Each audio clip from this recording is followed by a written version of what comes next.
Welcome to Discussions of Music, Healing, and Consciousness with your hosts Chris Noble and Bill Perotzman. In today's episode, we take you on a quest to discover how music and spirituality work together.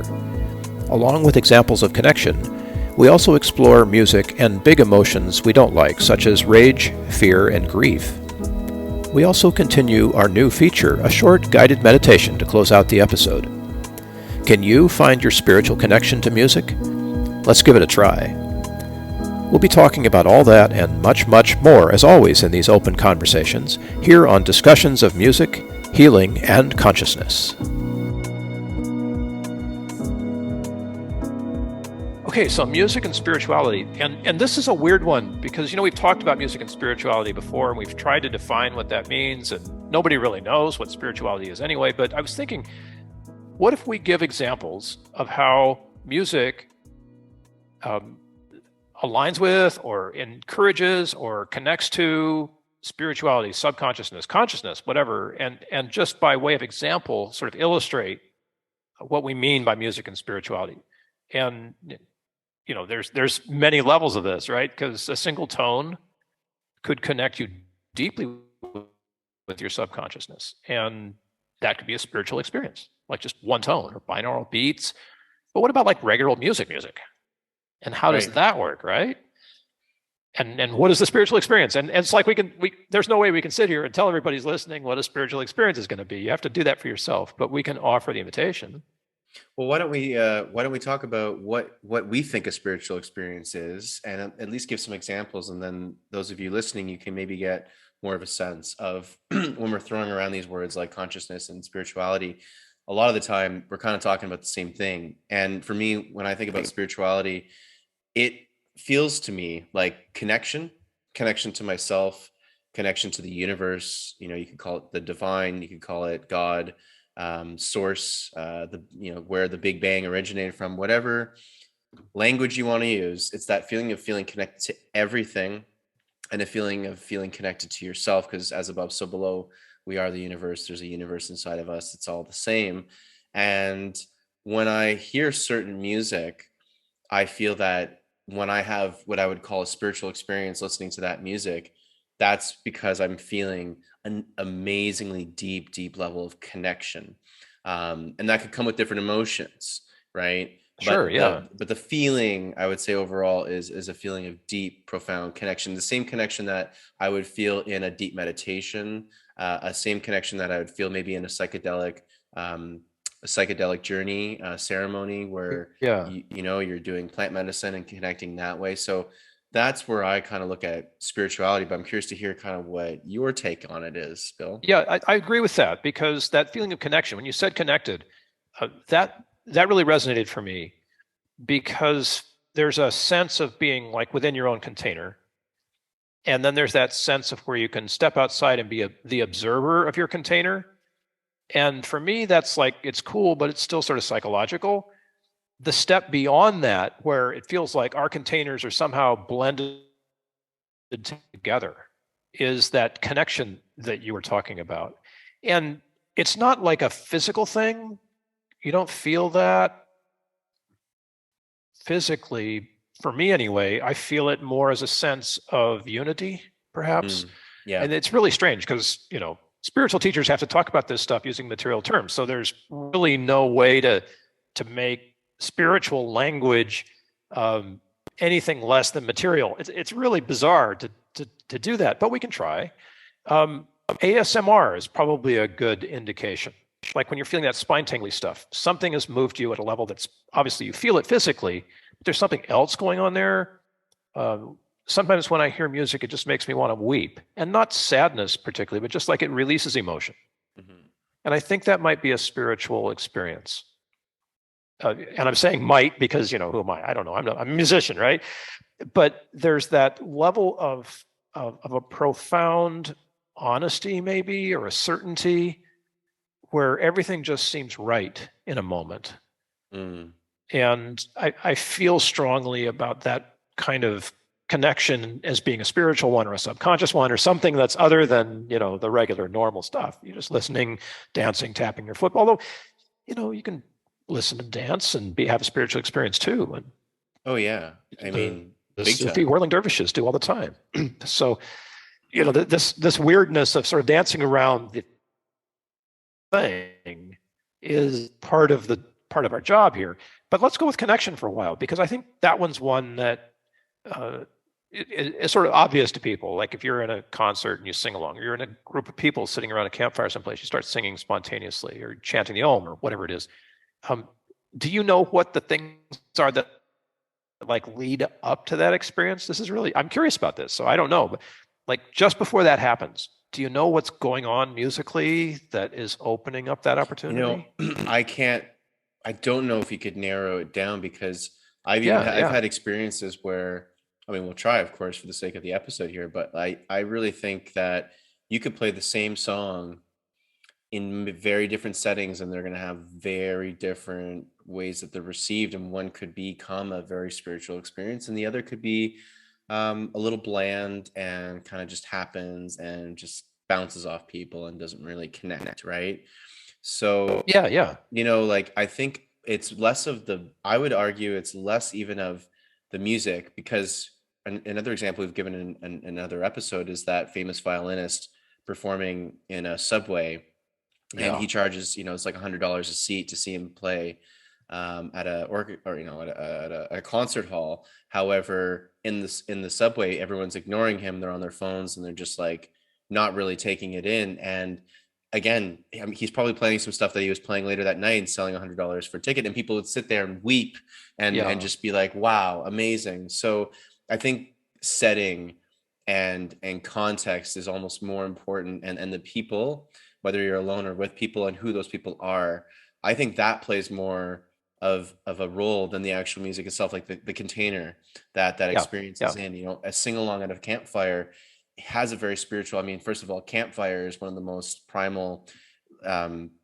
ancient ways of communing and having community and having sharing of feelings and thoughts and ideas. I mean, we've been doing this as long as humans have been around, so that's going to have a spiritual element.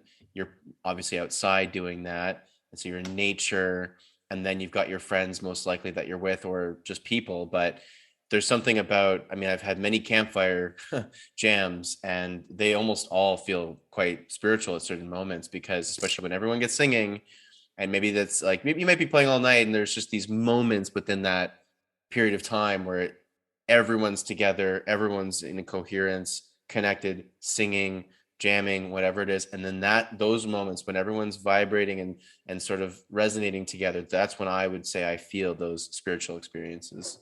Yeah. It's like a transcendence. There's the Mm. group, and all of a sudden the group has jumped a level. You could be singing, like you say, you could be singing the same thing, but all of a sudden some other meaning enters into the circle. Yeah. That's, all we can say about it is that we invite it and hope it shows up. Yeah. You know, we sound like a seance here, but that's not the case. The musical invitation is the same, the set and setting is the same, but then there's that moment where something happens Yep. and it jumps level, and in that moment, that the feelings that you experience there, that's a lousy word for it because the emotions are part of it too, but there's something else, that feeling of connection Mm. that comes in where you feel like you yourself are fully seen and everyone else that you can see is also fully seen. Maybe it's authentically, honestly, I don't know. It's just like something drops away and you're together in a new way that wasn't there a moment before. I think it goes, and to get it even more into connection, it's like there are so many things I find in our current society that disconnect us from ourselves, from nature, and from each other. And I find Yes. that those are far more prevalent and popular and loud and, put into our reality on a second by second basis, basically. And so when we get those rare, or maybe not rare, but when we get those moments of connection where you're looking around and when everyone's singing together and you're sharing that frequency and that space and that emotion together, it's like all of these identities that we're so obsessed with today drop and dissolve out of nowhere, and you just feel that complete and utter connection. You're like, we're no different, we're all the same, We have so many differences, but we're also at the exact same time completely the same. We come from the same source of creation. We're quantumly entangled with each other, and we're feeling that connection on a universal level, where it's like everything is just stripped away, and it's just so pure. It's like a pure moment. There's no you Yeah. know there's just no extra fluff or noise or things that are distracting each other, one another from each other. And it's like, no, we're connected, we're in a pure experience of love and of connection, which we don't get a lot in this current day and age. I'm always interested in this, but how do you think musically that happens? What is it about the music that drops the barriers or invites the moment, or it's so cool to consider this, right? Do Totally. you think we have an answer? I mean, I've Yeah. been honestly, I've been thinking about this for a while, Yeah. people, right? Right. So this is not a new question for me, and I don't know. I mean, No, I mean, music theory can tell you what things are supposed to do, and there's tempo, and there's like the characteristics of the music, but there's something else, I think it's that the magic that happens. yeah, I think when it comes to the music itself, I think it's maybe a part of it could be the message of the song, though that's not also always necessary, because Oh it yeah, might like if be there's words somehow. right. Like take like Imagine by John Lennon as a Oh yeah, classic okay. example, right? Like you sing that one, and that's almost always gonna guarantee to get people feeling united and connected. I mean, it's a really good, or so many different, like certain Bob Marley songs, maybe, or Beatles, All You Need Yeah, Is Love, or certain songs that are just kind of universal in their message. And you know that usually brings, like, Amazing Grace is another example. Just certain songs that, like, you can hear them performed by so many different artists, and it kind of always gives you that same goosebumps and that spiritual almost experience.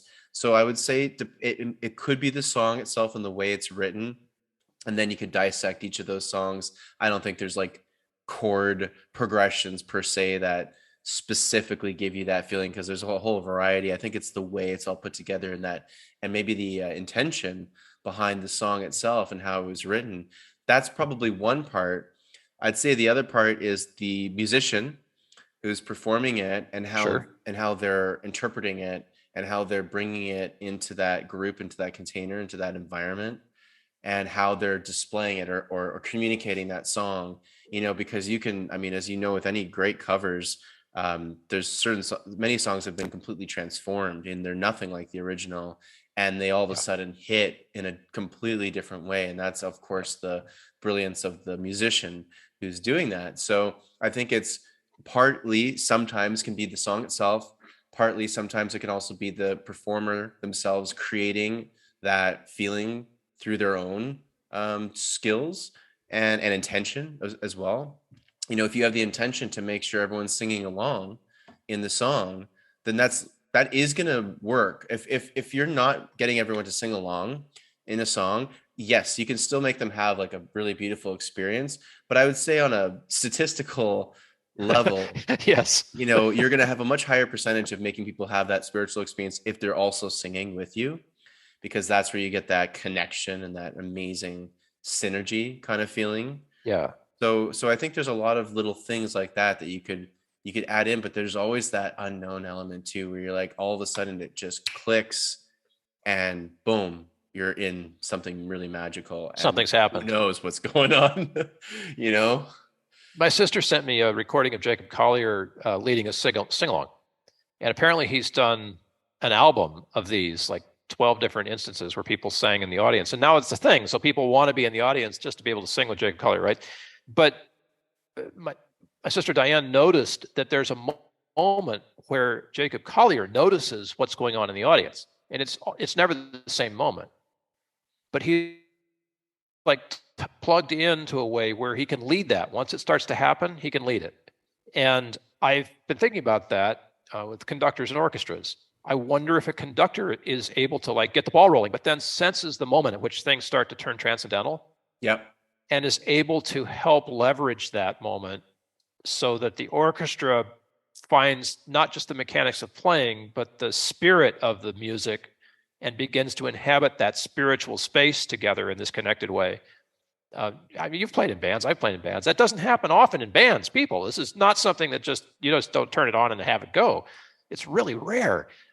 But when it does, it can be overwhelming, and it's surprising when that happens.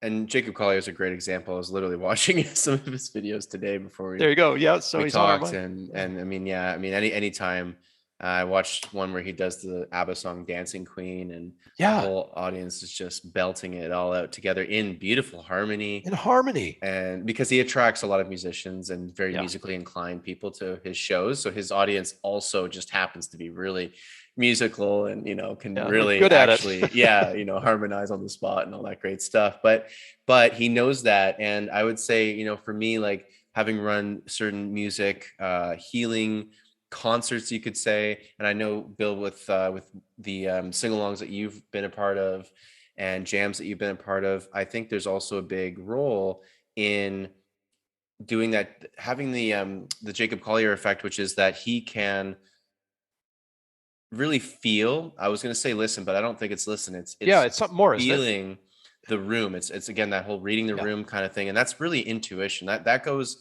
There's nothing intellectual on that level where you're like, oh, if I do this, this plus A plus B equals whatever.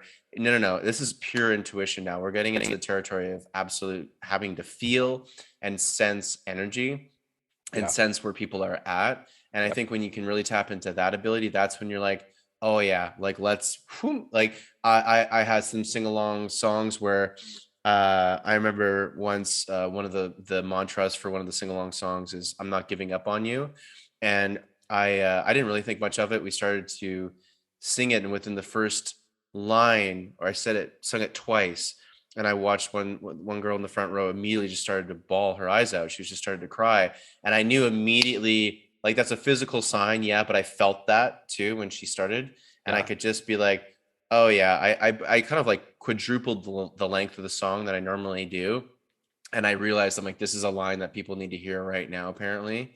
And so and then it just like everyone got into it and they were all singing "I'm not giving up on you," and it was just like that was a spiritual experience because I could feel like normally I would bring in other kind of mantras pretty quickly after, and I was like, nope, we're going to extend this for quite a while. Stay with this one. We're going to really stay with this one. People clearly want and need this. I'm feeling it.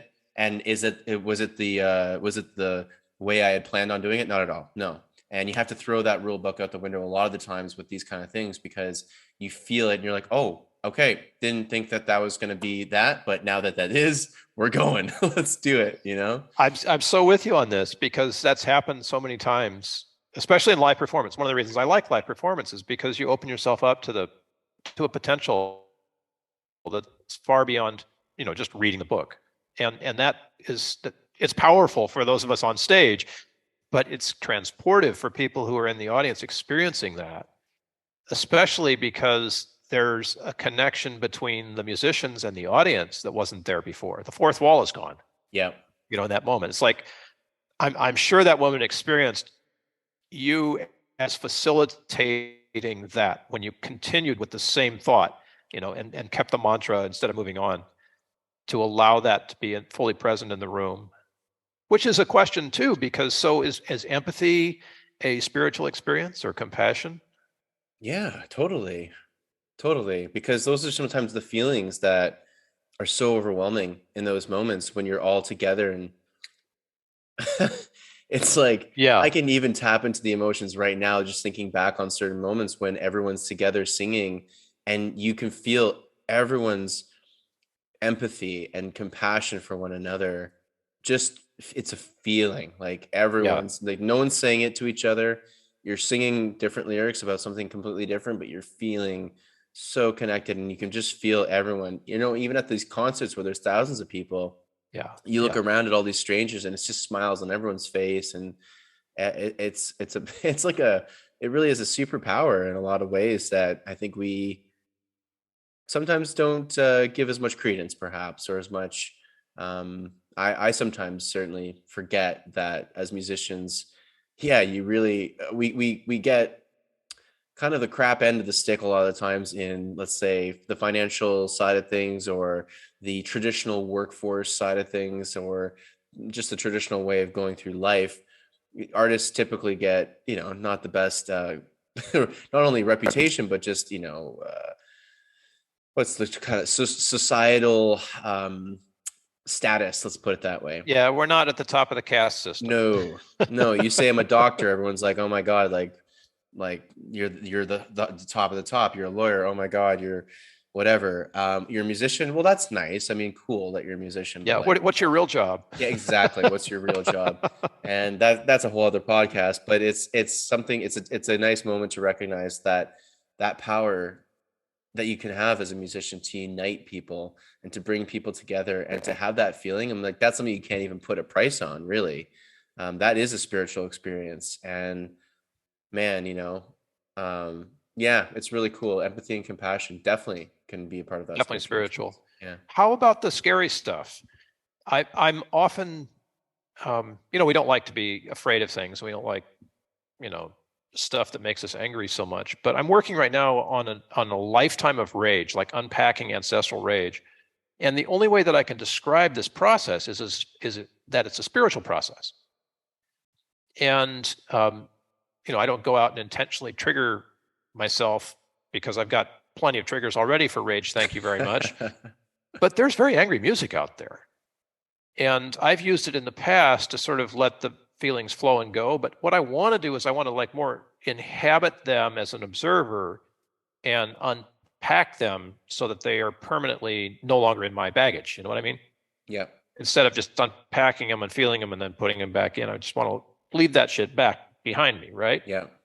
But the only way that I can describe that is far more than psychological. It's got to be a spiritual experience because this stuff is so deep, it's like subconscious in a way. And, obviously we're resonators, we can feel that stuff.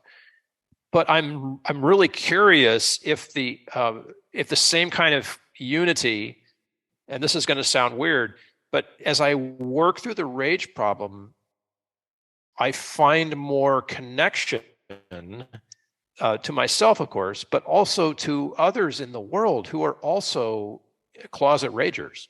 And I know who they are. I can tell who they are, right? It's easy to see some people these days, they're just ready to blow, right? Yeah. But I feel that sort of an empathetic connection, even to people that I don't know. In the same way we were talking about connection with unity. Isn't that weird? I love it though. But it resonates with me. It's a rage trigger rather than a, happy kittens and puppies kind of joy thing, or even something more profoundly deeper than that. That's also joyful. That's a really good point, Bill. I think we should talk about this for a bit because, one of the things I've been hearing a lot about with my friends who are, psychotherapists and also in the healing world, different modalities of healing. A big thing that has been coming up is that, people have a lot of repressed rage and anger, and especially in the spiritual community more than I would say your normal non-spiritual communities. There's sometimes shame put around feeling anger. Oh yeah, feeling, of course. There's a lot of shame put around feeling any kind of negative emotions, but especially rage and anger. And if you repress that stuff, we're taught through a lot of different modalities in society that, yeah, you don't show your ugly emotions, you just show your nice emotions, and whatever the hell that means, right? Right. And not to say that, I know when we look on the now I'm blanking on his name, but the hierarchy of feelings and emotions on the consciousness scale. Oh yeah. The Hawkins David scale or whatever. Hawkins scale. Yeah, exactly. Yeah. I know anger, rage and stuff. It's lower. Obviously, those are lower frequency emotions. But I'm a firm believer that we wouldn't have any of these emotions if they weren't necessary, if they weren't helpful, if they weren't a part of our own internal GPS of how to help us navigate, so those are really important to feel. And for me, the more I had super massive rage issues as a kid and as a teenager, got me into nothing but trouble. And so then I did the opposite, where I went into my spiritual practices and whatnot, and then had that shame and guilt put towards anger and rage, and especially like, yeah, like real rage, I would say is a great word. And I more recently in the last couple of years have come back into, of course, honoring those emotions and letting them come up. And, to this day, I'm still working on that because I spent many, many years suppressing those things because I thought that they weren't spiritual and all these things. And just one last thought on all this is absolutely angry music is spiritual, and absolutely angry music can be very uniting and can really get people together. And one of the best examples in my life would be a band called Rage Against the Machine. Oh, of course, sure. Like, what an amazing example of a band where almost every single song is just rage embodied in music, and lyrically too, like brilliant, because it's all about like letting out your rage and anger at all the horrific things going on in the world. And yeah, like it feels, I remember I went through a huge Rage Against the Machine phase and just was in love with not only their music but their live performances, because I got to watch this whole crowd of people mosh pitting, and I've been in a couple mosh pits myself, and those are terrifying and exhilarating and a little bit of a spiritual experience in of itself as well, because they take you into a whole other place of almost like reality and consciousness. And again, they connect you with other people. When they're raging, you're all raging together. Once again, it feels like that universal connection again. Is there any, and I've never been in a mosh pit, so I'm asking this as a novice here, but is there any sense in a mosh pit that you're in danger of some kind? Like everybody else is going to take you apart? Well, you don't know on what level everyone's rage is at, and you don't know what level their inebriation level is at. So that's more where the fear comes in. Some people just don't have control over themselves. And yeah, there's absolutely risks for sure. And I've almost gotten trampled a couple times, in those situations, and, at big shows, and it can get really scary up there. And that was mostly when I was a lot younger and had relatively zero fear complex at that point of these things. And now I'm like a little bit different at concerts, certainly. Happy to still like rage in terms of jump up and down and go crazy, but I'm just not into like bashing into other people and bouncing around. And I loved it when I was younger. I played a lot of competitive hockey too, and bashing around people was all really what I was doing a lot of the time. Anyway. Yeah, absolutely. That's the game. So it worked. So I think at a certain part, at least of your life, did I feel like it was in danger? Yeah, a little bit, but I think that's part of the thrill. It's why people like skydiving. It's like people like doing things that have that risk, have that fear factor to them. Yeah. Maybe, and this is just a guess, I'm just suggesting this, so if I'm wrong, don't hate on me, but is the risk, the fear, a component of spiritual practice? Yeah. And I would say I'll take this into work, because I love doing certain hikes and mountain climbing and camping in treacherous areas and different sports that are definitely certainly very dangerous. And I have a couple of my friends who have noticed this about me. I have a little bit of a masochistic side where if there's a bit of a hint of what's the kind of best way to put this? If someone's like, hey, we could go on this hike today, it's gonna be really safe. It's gonna be really like no problem, safe, easy going. Yeah, Chris is like, no, that's not me. That sounds really boring. Right? So it's like they're gonna go with this really treacherous hike, man. You might even die. I don't even know what's gonna happen. I'm like, I'm in. Let's do it. That sounds awesome. Yeah. And for me, because it's when you're in situations that bring you closer to death or that have the threat of death, you become so hyper focused. You get into such a zone of meditation. I find that is sometimes impossible for me to even find while I'm meditating.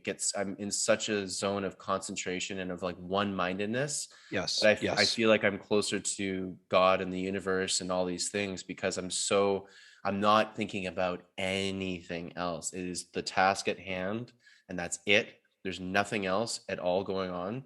And it's so therapeutic, I find, and meditative. And then once you've gone through it, I find it very exhilarating and very like, I feel very accomplished and really like proud of myself. And just, I feel like I level up after those experiences. So yeah. So that is a spiritual journey. Definitely.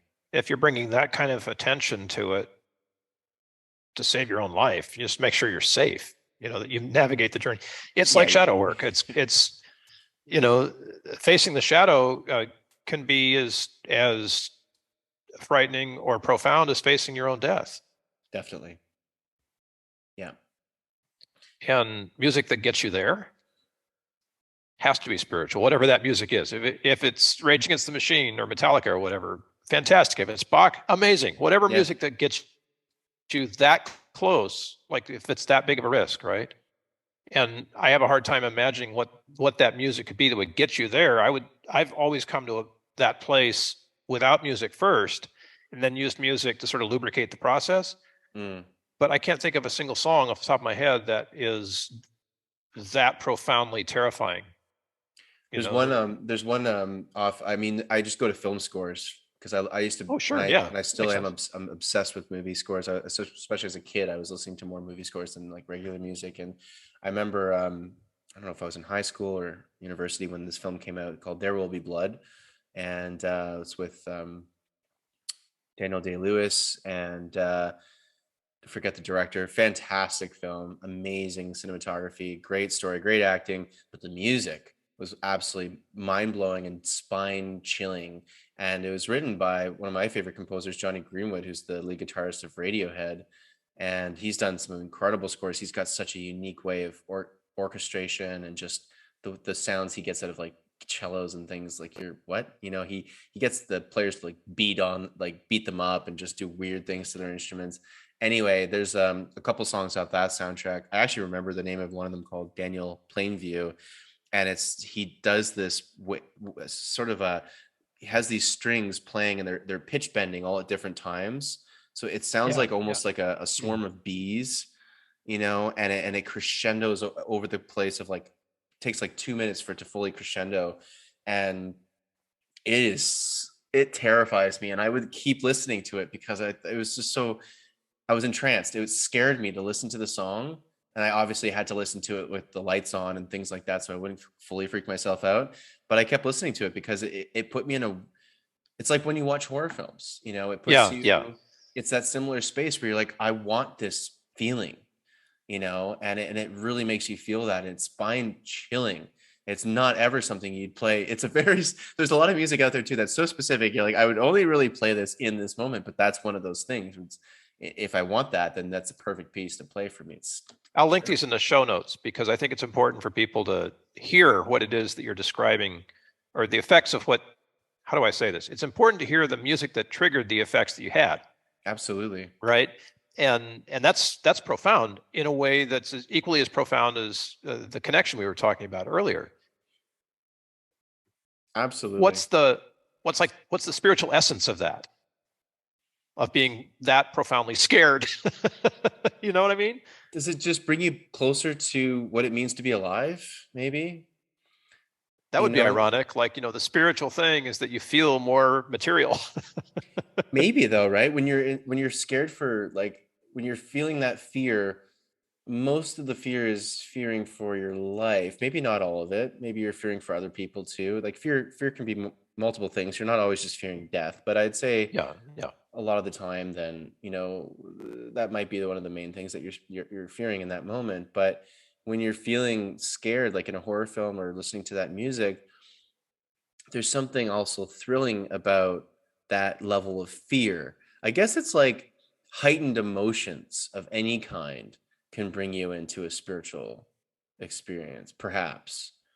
I like that. Like, the more intense the emotion, the closer we are to touching the face of God, or whatever source, whatever you want to call it, the spiritual essence. Yeah. In weird ways, like deep grief and sadness is so hard to, of course, feel and go through. But sometimes you get moments in that where you're like suspended in animation and kind of just being like, what is this existence? Like, what is life? And it can be coming from a place of despair sometimes, but it's still somehow a feeling of profound connection at the same time. I don't know. It's hard to articulate. Really tough to articulate. It's like an otherness that you can only find when you're not looking for it. Yeah, right. I wonder sometimes if the big emotions sort of lower our guard or tenderize us in a way with that little spiritual thread can touch us and connect with us somehow. I don't know. I mean, there's plenty of spiritual teachers on this out there. Feel free, people. I mean, you want to check it out. There's no shortage of literature on this. This is just two of us trying to figure out how musically we respond and sort of offer you an opportunity to try it for yourself and see how you respond. I mean, I wouldn't suggest trying it with anger, but I like the fact that, and this is going to sound strange, I like the fact that there's so much anger around right now, because it indicates that we might have a spiritual opportunity there that we wouldn't have if we were all just happy, happy, joy, joy. I mean, authentically that way. Yeah, and it sparks a lot more change when everyone's happy and content. You don't really want to change what's going on. You're kind of like, well, this is good. Let's keep this going. That stuff's cool. Yeah, like don't tweak this. Like, this is good. When you're pissed off and angry or upset about things, that's when you don't want to feel that way forever. So what do?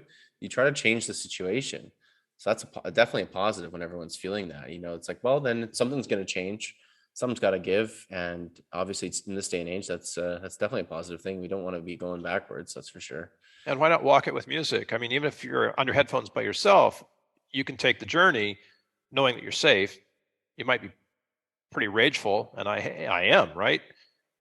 But I'm not going to go out and break things and hurt people if I'm sitting under the headphones with my rage music. It's a healthy outlet, right? We're not promoting to go out there and just let your rage out and go beat people up or something. Obviously, that's not the message. The beautiful part about music is it allows you to go through all that process without having to resort to, less than optimal yes outlets. Yes. Exactly. Call it that. Yeah. So any of you who are throwing axes or breaking plates right now, write in. Let us know how that worked. And that's cool too, because you're in a safe environment doing those. There's those places that allow that, and I've been to an axe throwing place before. It was actually really fun. Thoroughly enjoyed that, and I'm all for the physical outlet of all these emotions. That's why I do yoga every day. That's why I like hiking and all these other things, sports, and that physicality is so important. But these days, I've also been renting some turntables and learning how to DJ a bit more, and I got to say, like, doing that and having my own private dance party is a fantastic physical outlet, just dancing and moving, even if it's rageful dancing, you're like head thrashing and dancing, but like, man, you go through like just even one solid song while just thrashing your head like violently up and down. Like, you move some energy at the end of that for sure. Like, it feels cathartic. You feel better after that experience for sure. Yeah. And hey, if that doesn't work for you, then do something that does, right? Whatever moves your energy is the thing here. And maybe it's that movement of energy that is the spiritual experience. Right. Well, what is it? Emotion, energy in motion. Mm-hmm. Right. So if you don't allow that energy or that emotion to move through you, then it becomes stagnant, it becomes stuck. And what happens then? Well, we know now more than ever too, like that's what results in so many illnesses. Not cancers. A spiritual experience, right? Basically, definitely not. Anything but a spiritual experience. Yeah. It was a medical problem experience. Yeah. I'm aware of the time that we have here. So let's move some energy. You want to take us out with a short meditation? Yeah, let's do that, because I was tempted to pull up the scary music for a second, but let's not do the scary music for the meditation, but we will put it in the show notes for everybody. And let's close off. What do you want to do? 5-minute little meditation here, or? Yeah. If we do 5, people can extend it on their own, Absolutely. And that'll keep it compact. For those listening, we're using some of my meditation music here, which you can find on my YouTube channel, Crystal Music, which that will be in the show notes as well. Yep. And that's another good outlet for people. I've got lots of music for a lot of different things: memory improvement, sleep, and stuff that we've discussed before in the podcast, of course. So I'm going to pull up the 40 hertz, the classic, cool, my Bill's favorite. we'll start with that one. We can cycle through some other ones later, but I'll get this going, and everyone just find a comfortable seat, close your eyes, and here we go. So you're going to close your eyes, and you're just going to start to breathe nice and slowly. Each time you inhale, try to extend that inhale. Each time you exhale, extend your exhale.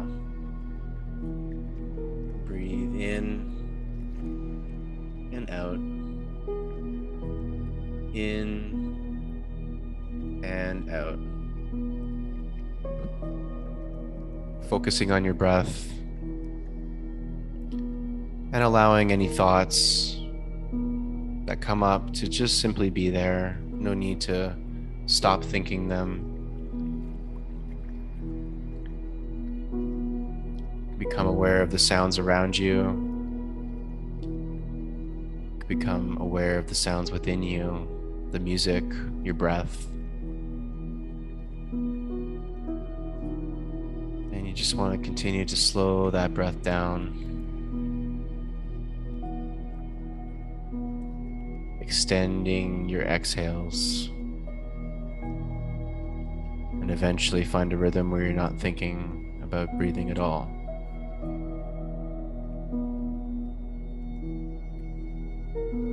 In and out.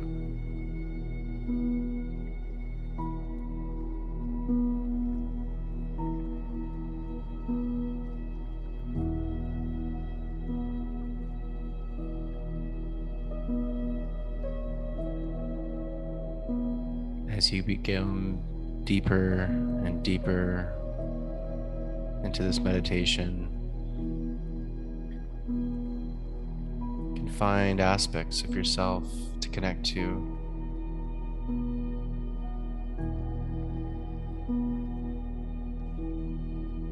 After everything we discussed today in this episode, it all comes down to connection. Before we try to connect with everything outside of ourselves, let's connect to ourself. Connect to yourself.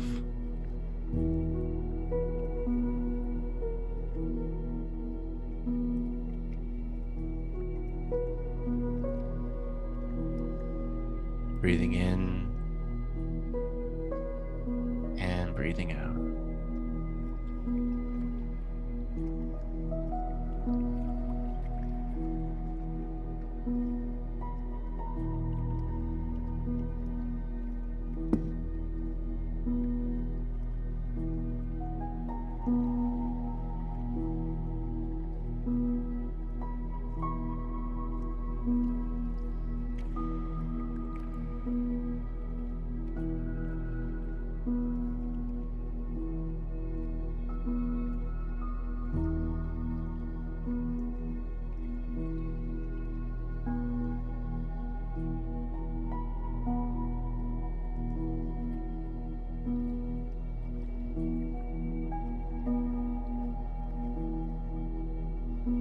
Continue to breathe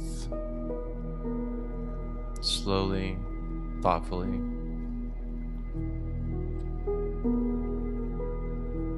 Remembering that everything we want outside of ourselves, we can first find within ourselves.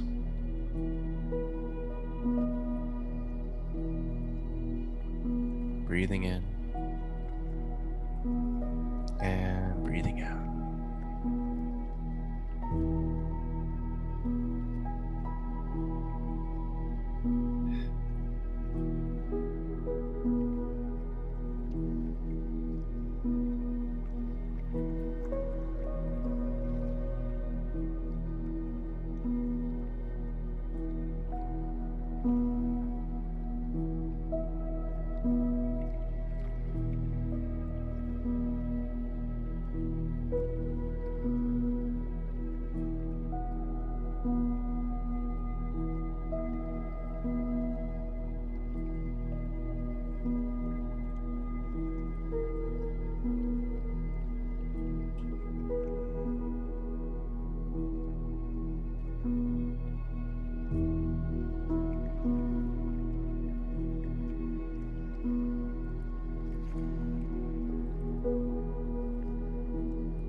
Continue to breathe.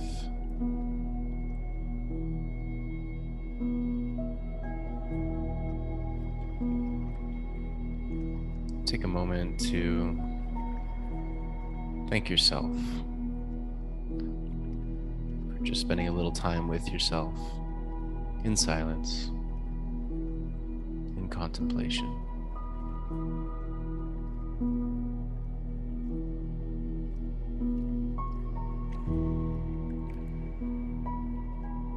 And slowly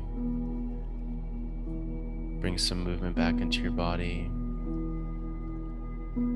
Wiggling your hands, fingers, toes. And when you're ready, open your eyes and come back into your space.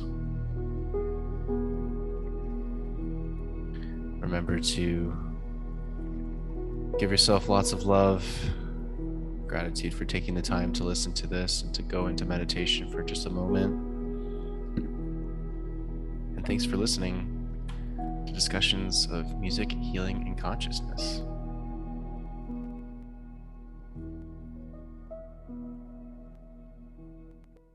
Thank you, Chris. I love that. I just love that. I can go there. Maybe it's just practice. I can go there almost immediately. Yeah, that's fun, isn't it? Yeah, this great power that we have. I love it. I love it. Thanks again, Bill, for bringing this up today. It was a great topic to discuss, and Oh, you glad bet. to go through it. Thanks for wandering in without wading boots. This is a tough one. And I know we'll come back to it because as things evolve, right? We'll be wanting to revisit what spirituality and consciousness have in connection with music. Absolutely. And thank you all for listening. Thanks for taking some time with us. This is one of those things. It's not even a labor of love, but it's all about love. Mm-hmm. Yeah, we'd be doing this regardless if it was a podcast or not. But That's true. The podcast is nice because it actually gives us a structure and an excuse to continue these conversations, which I love. And all you get to listen in. Exactly. Thanks, my friend. I look forward to the next one. Absolutely, Bill. Thank you. We'll see you soon, and thanks for everybody listening. Aho. Aho. Thank you.